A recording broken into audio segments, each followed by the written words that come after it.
Hi students, today we're going to talk about the 5 C's of equivalent fractions. So we're going to use these 5 C's to help us determine whether or not 2 or more fractions are equivalent. Now I will not be writing word for word what is in your notes. However, you need to be listening for the keywords that go into the blank spaces in your notes. So we're going to start with common denominators. Now common denominators are fractions, as you see on your notes, which already have 2 denominators which are common. If you have 2 denominators which are common, we're going to ignore the denominator and look only at the numerators. So in this case, we're going to ignore the 4s and we're going to look at the 3s. If the numerator is larger, or whichever numerator is larger, that is the larger fraction. So in this case, we have 3 here, which is larger, so then 3/4 is the larger fraction, and these two fractions are not equivalent. Now the next C is looking at common numerators.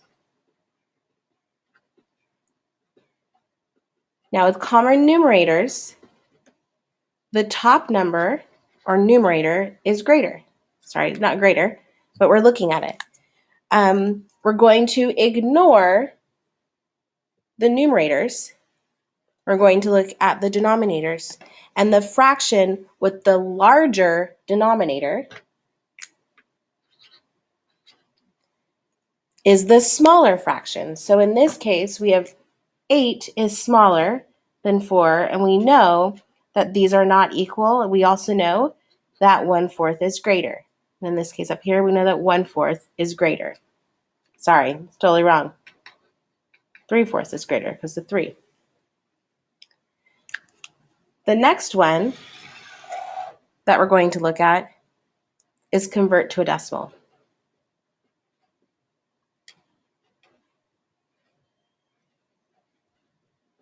All fractions can be converted to decimals. So if we have 1/2 and we have 7/8. So I'm going to take 1/2, the 2, these are the divisors,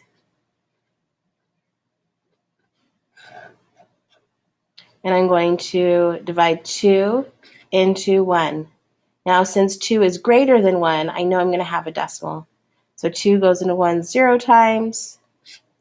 I bring the 1 down, I bring the 0 down, I have 0. 2 goes into 10, 5, that's 10. So this fraction equals 5/10. Now this fraction, the 8 is the divisor, dividing into the 7. 8 does not go into 7, but it goes into 70.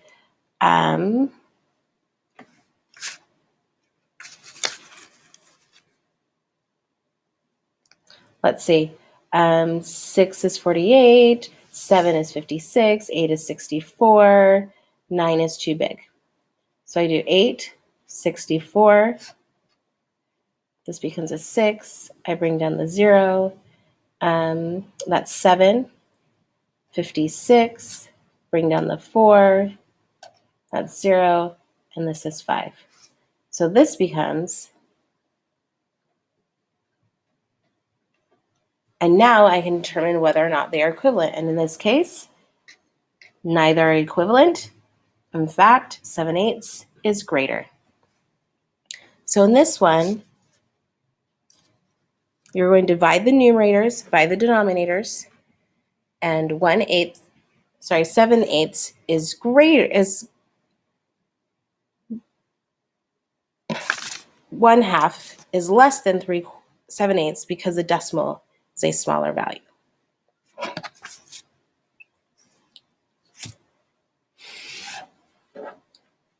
The next C is looking at cross products. I really like cross products. I feel fancy when I do cross products. So with cross products, we're asking, is 3/4 equal to 1/8? Is that a true statement? So what we're going to do is we're going to take the 3/4, and we're questioning this. and the 1/8, and we're going to cross multiply. So we're going to multiply the numerator of one fraction with the denominator of the other fraction. The numerator of this fraction with the denominator of this fraction. Cross products or cross multiplication only happens across an equal sign. So I have 3 times 8 equals 4 times 1. And if both of these sides are equal, then these two fractions will be equivalent. So I have 3 times 8 is 24. I have 4 times 1 is 4. So I know, remember, I'm asking myself a question. I know that 24 is not equal to 4. Therefore, I have 3/4 is not equal to 1/8. So again, you multiply the numerator of one fraction with the denominator of the other, then multiply the denominator of the first fraction with the numerator of the second fraction, and that will show you, if using cross products, if they are equivalent. Lastly, is just using your common sense.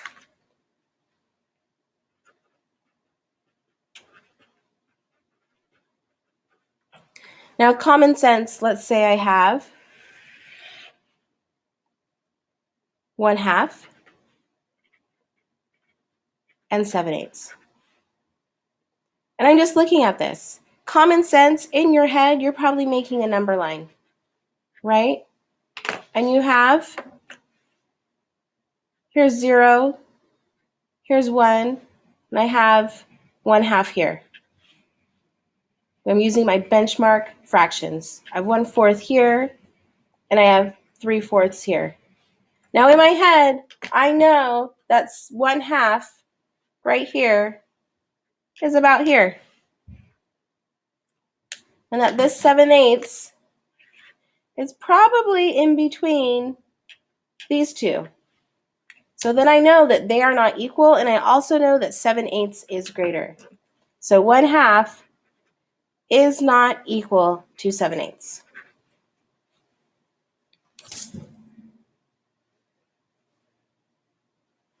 So that is the end of your notes for the 5 C's of equivalent fractions. Please remember, you can use any of these strategies with multiple fractions. Some strategies make more sense than others, but you should be able to show any of these strategies if you're asked to.